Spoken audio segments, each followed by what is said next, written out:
That should translate into ప్రజల తలసరి ఆదాయం కూడా ఇదే రీతిలో నిజంగానే పెరిగి ఉండాలి కదా.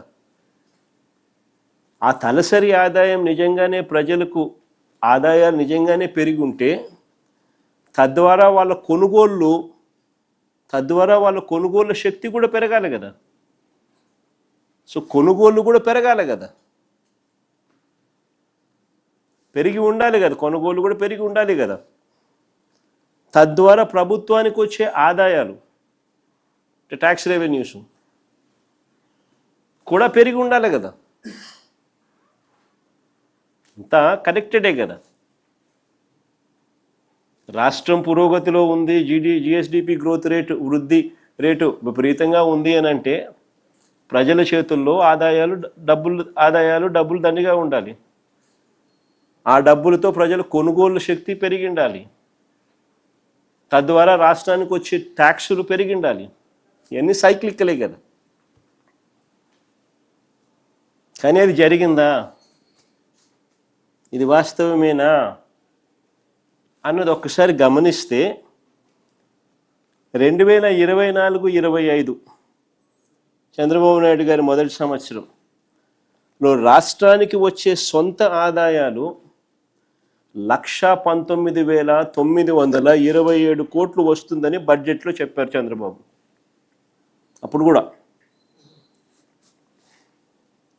కానీ ఆ ఏడాది వాస్తవంగా వచ్చిన ఆదాయం ఎంత అని చూస్తే 94,937 కోట్లు మాత్రమే.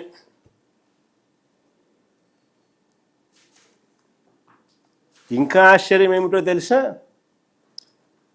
అదే 2023-24 అంటే దాని ముందు సంవత్సరం, అంటే వైఎస్ఆర్సీపీ ప్రభుత్వం చివరి సంవత్సరం 2023-24తో కంపేర్ చేస్తే అప్పట్లో రాష్ట్రానికి సంబంధించిన ఆదాయము అంటే ఎస్ఓఆర్ స్టేట్స్ ఓన్ రెవెన్యూ, రాష్ట్రానికి సంబంధించిన ఆదాయం 93,084 కోట్లు.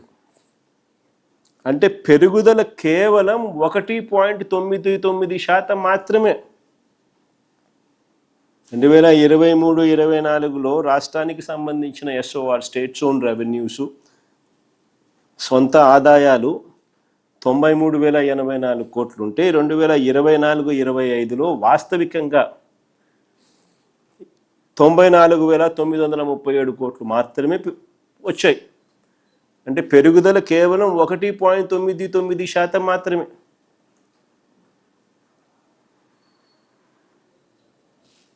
బడ్జెట్లో ఈయన లెక్కలేసిన 119,927 కోట్లు గాలికి ఎగిరిపోయింది. పోనీ 2025-26లో చూద్దాం. 2025-26లో కూడా వాస్తవికంగా నీకు 94,937 కోట్లు మాత్రమే వచ్చిన పరిస్థితులు నీకు కనిపిస్తూ ఉంటే చంద్రబాబు నాయుడు గారు 2025-26లో కూడా బడ్జెట్ గారడీ చేస్తూ ఏకంగా రాష్ట్రానికి సంబంధించిన ఆదాయాలు స్టేట్స్ ఓన్ రెవెన్యూస్ 127,703 కోట్ల కింద ప్రొజెక్ట్ చేశారు బడ్జెట్లో.